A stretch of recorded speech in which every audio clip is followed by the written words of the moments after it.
Aquí estamos nuevamente en el entorno ya conocido de la playa llamada Área de Bom. Tenemos un día precioso aquí en Galicia y quiero aprovecharlo para compartir con vosotros un poquito del paisaje, de la naturaleza y por supuesto de la palabra de Dios, que es la que habla a nuestros corazones. Nuestra lectura hoy está en Esther, capítulo 3, versículos 1 al 6. Y dice así: Después de estas cosas, el rey Asuero engrandeció a Amán, hijo de Amedata, el agageo.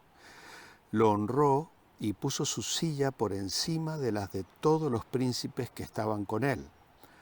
Todos los siervos del rey que estaban a la puerta real se arrodillaban y se inclinaban ante Amán, porque así lo había mandado el rey. Pero Mardoqueo ni se arrodillaba ni se humillaba. Entonces los siervos del rey que estaban a la puerta real preguntaron a Mardoqueo: ¿por qué desobedeces el mandamiento del rey? Así le hablaban cada día, pero él no los escuchaba, debido a lo cual lo denunciaron a Amán para ver si Mardoqueo se mantendría firme en su dicho, pues él ya les había manifestado que era judío.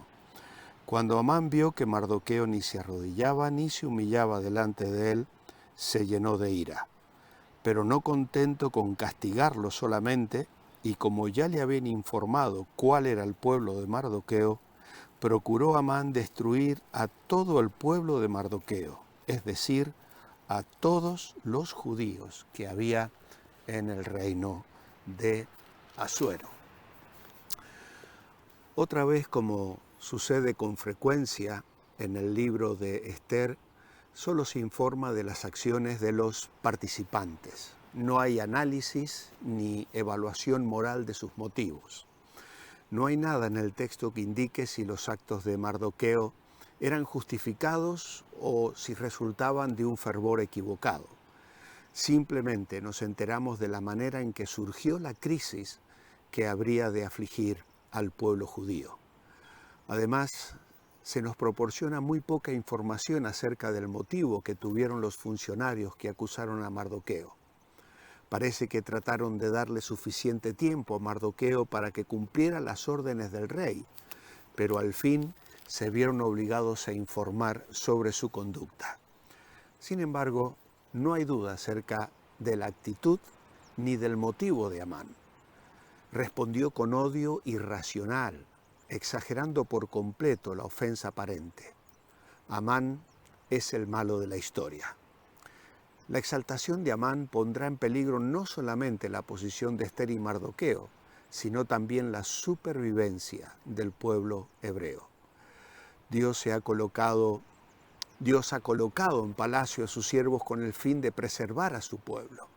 El diablo no tarda en mover sus peones con el fin de destruirlo.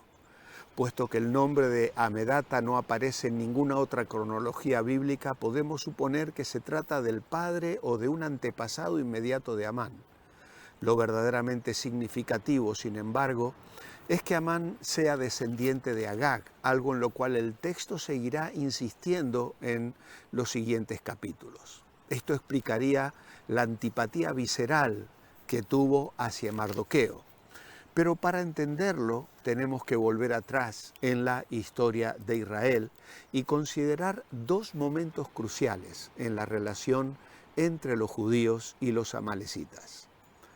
El primero tiene lugar cuando los israelitas van camino de la tierra prometida desde Egipto, y la historia está en Éxodo 17, donde se relata la batalla que Israel gana con Moisés orando en la cumbre del monte con sus brazos sostenidos por Aarón y Hur. Maravillosa lección de intercesión, de compañerismo y de apoyo, mientras Josué libraba en el valle la batalla. Moisés, Aarón y Hur luchaban en oración. Los amalecitas eran descendientes de Esaú. Su historia está en Génesis capítulo 36, versículo 12, y también encontramos algo en Primero de Crónicas capítulo 1, 36. Es decir, de aquel que de alguna manera fue aborrecido por Dios, Esaú. Malaquías capítulo 1, versículo 3 y Romanos capítulo 9, 13, que despreció su primogenitura frente a su hermano Jacob. Génesis capítulo 25, versículo 34. En este sentido, Esaú prefirió los bienes materiales a los valores espirituales. De hecho, la pugna entre amalecitas e israelitas comenzó simbólicamente ya en el vientre de Rebeca, cuando los gemelos Esaú y Jacob luchaban dentro de ella. Esaú y Jacob se alzan como símbolos de dos actitudes antagónicas ante los bienes espirituales. Jacob, embustero y antipático, sin embargo, tiene un corazón para Dios. En cambio, Esaú descuida su herencia espiritual y vive para la carne. Y sus descendientes son una clara muestra que de tal palo, tal astilla. En tiempos del éxodo, los amalecitas se habían convertido en un pueblo poderoso, nada menos que en la primera de las naciones, según la profecía de Balaam. Las Escrituras afirman que su agresión contra Israel no fue un acto legítimo de autodefensa ante el temor de la hegemonía israelita, sino un ataque cobarde inspirado por la incredulidad. En Deuteronomio 25, 17 al 18 tenemos el relato de estos eventos. Recuerda, dice Dios, lo que te hizo Amalec en el camino cuando saliste de Egipto, cómo vino a tu encuentro por la espalda y atacó a los tuyos, a los agotados en la retaguardia, cuando estabas fatigado y cansado, y él no temió a Dios. Amalec no temió a Dios, y es ahí donde encontramos el quid de la cuestión. Los amalecitas se endurecieron ante la evidencia fehaciente de la presencia de Dios con Israel, prefiriendo creer que el universo y el destino de los pueblos está en manos de la suerte y de la iniciativa humana. Detrás de la actuación de Amalec había una siniestra filosofía incrédula que negaba todo derecho al Dios creador. El acto de Amalec fue un desafío afirmado sobre la base de la negación de la existencia de Dios y sobre el postulado de que solo el azar domina el universo. Y esto es lo que se ve en la acción de Amán 1000 años después de lo que había acontecido con sus ancestros en el tiempo del Éxodo.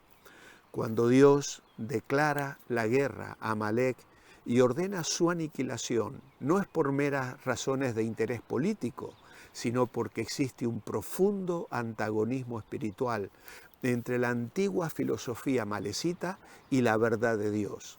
La guerra, de hecho, está declarada ya de antemano. Si el pueblo de Dios no extirpa a Amalec, la incredulidad diabólica que Amalec profesa acabará con el pueblo de Dios. Por tanto, sucederá que cuando el Señor tu Dios te haya dado descanso de todos tus enemigos, le dice Dios en Deuteronomio 25, tendrás que quitar la memoria de Amalec de la tierra en la que has de habitar. Y esta confrontación sigue presente. Nosotros también estamos involucrados en una guerra sin cuartel entre el bien y el mal, entre Dios y el diablo, entre los valores de la fe y los de la incredulidad, entre el pueblo de Dios y las huestes ocultas del mal. Por supuesto, nuestras armas no son carnales y nuestra guerra no consiste en la eliminación física de nuestros enemigos, sino en el uso eficiente de toda la armadura de Dios y el correcto manejo de la espada del Espíritu, que es la palabra de Dios. Las armas de nuestra contienda no son carnales, sino poderosas en Dios para la destrucción de fortalezas, destruyendo pensamiento y todo razonamiento altivo que se levanta contra el conocimiento de Dios y llevando cautivo todo pensamiento a la obediencia de Cristo, dice Pablo escribiendo a los Corintios en su segunda carta, capítulo 10, versículos 4 y 5. Pero si la Iglesia no defiende los derechos de Dios y no declara la guerra contra la incredulidad de la sociedad que la rodea, pronto descubrirá que la incredulidad acabará con ella. Y en este sentido la guerra contra Amalek prosigue. Hay una antigua canción que dice: ábrenos, Señor eterno, ábrenos aquel camino que a Israel tu pueblo abrieras, libertándole de Egipto. Y a través del mar de gentes marcharemos a la voz de tu ungido. Si Amalek cortare el paso, Amalek será deshecho, y a Sión, la amada patria, por tu brazo llegaremos, y en la luz de tu presencia cantaremos tu poder y amor eterno. Nosotros, como los israelitas, somos llamados a luchar contra Amalek, contra todo espíritu de incredulidad. Notemos bien, por tanto, la insistencia de Dios en que Amalek debe ser destruido. Yo borraré por completo la memoria de Amalek de debajo del cielo. Y era un mandamiento de Dios para el pueblo de Israel. Nosotros hoy libramos una batalla espiritual y no podemos ignorarla. Mardoqueo, por mucho que le instaron, se negó a rendir homenaje a Amán. Hay autores que critican como altiva esta actitud de Mardoqueo, pero tenía varios motivos para obrar así. Dar tales honores a un perverso era de algún modo menoscabar el honor debido a Dios. Mardoqueo, en un capítulo apócrifo que no aparece en nuestras Biblias y que no es reconocido como palabra de Dios, se dirige a Dios de esta manera: tú sabes, Señor, que no por altivez, ni por soberbia, ni por amor propio hice esto de no prosternarme ante el orgulloso Amán, porque dispuesto estaba a besar las plantas de sus pies para salud de Israel. Mas hice esto para no poner la gloria del hombre por encima de la gloria de Dios. Vuelvo a aclarar que es una oración apócrifa, pero que está contenida en documentos extrabíblicos. En segundo lugar, es muy probable que Amán se arrogase honores divinos. El Midrash dice que llevaba en el vestido la imagen de un ídolo, así que Mardoqueo no podía arrodillarse ante él por motivos de conciencia. Y en tercer lugar, Mardoqueo que creyó cometer una vileza arrodillándose ante una amalecita cuando Dios les había jurado perpetua guerra y había ordenado solemnemente que su memoria debía ser borrada de debajo del cielo. Lo que sí podemos saber con certeza es el odio irracional que surgió en el corazón de este hombre, que le llevaría a buscar una venganza que no solo afectara a Mardoqueo, sino a todo su pueblo. Era la furia instigada por Satanás. 5 años han pasado desde que Ester ha sido coronada reina. Satanás trabaja. La promoción de Amán se le fue a la cabeza y lo convirtió en un homicida. Siendo un judío fiel, Mardoqueo no podía inclinarse ante Amán, y esto encolerizó en exceso a este gobernador tan arrogante.